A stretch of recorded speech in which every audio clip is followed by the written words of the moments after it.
Assalamualaikum warahmatullahi wabarakatuh.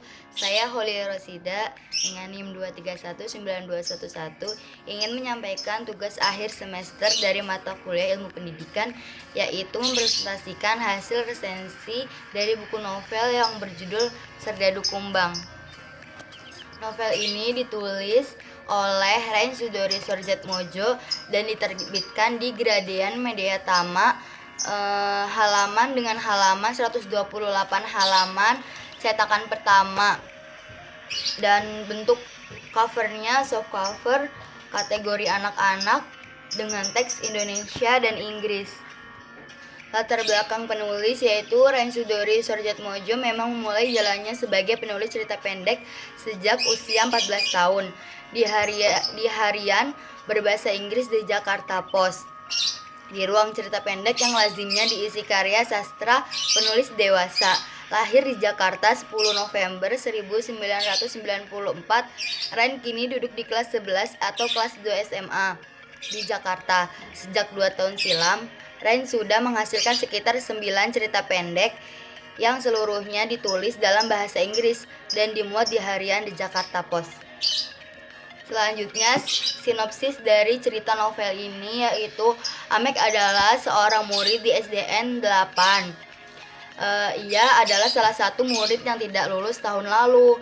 Sebenarnya Amek adalah anak yang jahil, tapi baik, namun sifatnya yang tertutup, keras hati, dan cenderung jahil, membuatnya sering dihukum oleh guru-gurunya.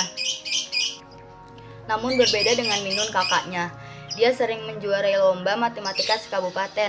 Sederet piala dan sertifikat berjajar di ruang tamu mereka. Minun menjadi anak kebanggaan keluarga, sekolah, dan masyarakat. Minun dan Amek tinggal bersama ibunya, yaitu Siti, di desa Mantar, sebuah desa yang terletak di puncak bukit. Suami Siti, Zakaria, sudah 3 tahun bekerja di Malaysia, tapi tak pernah pulang dan tidak pernah memberi uang. Di luar desa indah yang tertata rapi itu, ada sebuah pohon yang tidak begitu tinggi, namun letaknya persis di bibir tebing, menghadap ke laut lepas.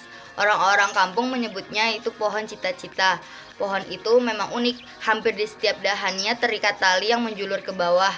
Secari kertas bertuliskan nama seseorang, berikut cita-citanya, dan dimasukkan ke dalam botol berwarna-warni hingga pohon cita-cita itu terlihat begitu indah. Minun sangat menyayangi Amek, bukan berarti karena Amek itu adiknya yang tidak lulus ujian, tapi lebih dari itu.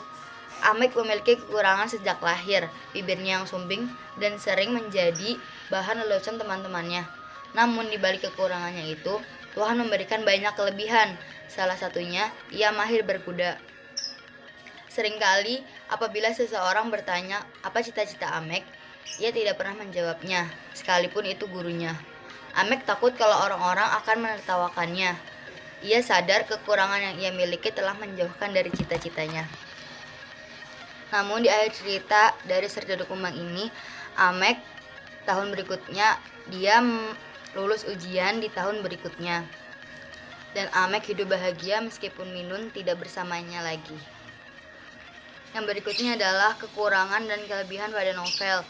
Kelebihannya adalah yaitu semangat Amek yang besar sehingga membuahkan hasil yang bagus dan bisa melanjutkan cita-citanya, dan mengajak anak-anak bangsa di dunia agar terus percaya pada impian dan cita-cita dan harapan bahwa itu adalah pedoman hidup untuk terus melangkah maju menghadapi segala persoalan yang ada.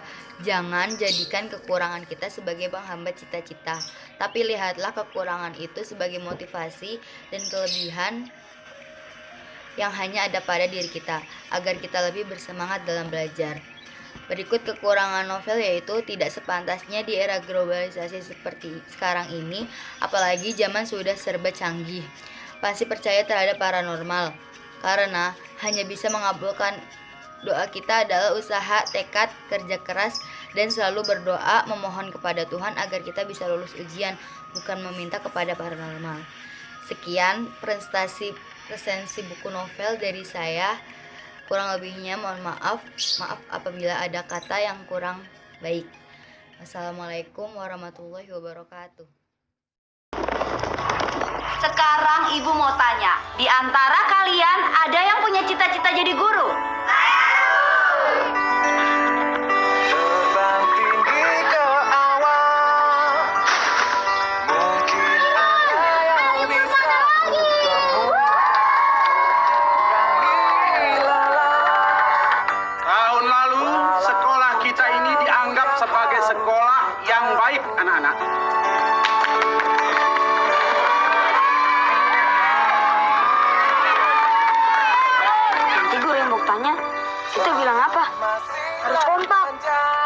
aja sakit. Masa sakit tiga-tiganya? Masa tiga-tiganya tidak boleh sakit kan? Bahkan masih harus berjuang. Jangan bikin orang tua susah. Bilang saja bolos. Kali berbohong, kita akan terus berbohong. Penipu kamu ya? Jangan harus. Bawa kudanya. Ada uang kembali kuda.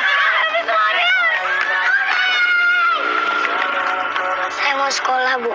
Tapi selalu dihukum. Pendidikan macam apa yang kalian cita-citakan itu, ha? Saya tidak bangga kalau cucu saya cerdas di kepala, tapi tidak cerdas di dalam hati. Apa saya bilang? Jangan ada kekerasan di sekolah ini, Pak. Loh, saya hanya menjalankan kedisiplinan. Yang salah harus dihukum. Tapi ini sudah ketentuan nasional. Kita tidak bisa bilang apa-apa. Saya memang ke sekolah, tapi pendidikan macam apa yang menghukum murid-murid seperti ini?